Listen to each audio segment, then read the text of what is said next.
حقیقت تمہارے رب کی پکڑ بڑی سخت ہے، وہی پہلی بار پیدا کرتا ہے اور وہی دوبارہ پیدا کرے گا، اور وہ بخشنے والا ہے، محبت کرنے والا ہے، عرش کا مالک ہے، بزرگ و برتر ہے، اور جو کچھ چاہے کر ڈالنے والا ہے۔ کیا تمہیں لشکروں کی خبر پہنچی ہے؟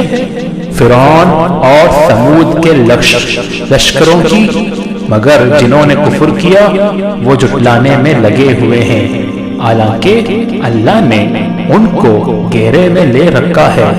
ان کے جھٹلانے سے اس قرآن کا کچھ نہیں بگڑتا، بلکہ یہ قرآن بلند پایا ہے، اس لوح میں نقش ہے جو محفوظ ہے۔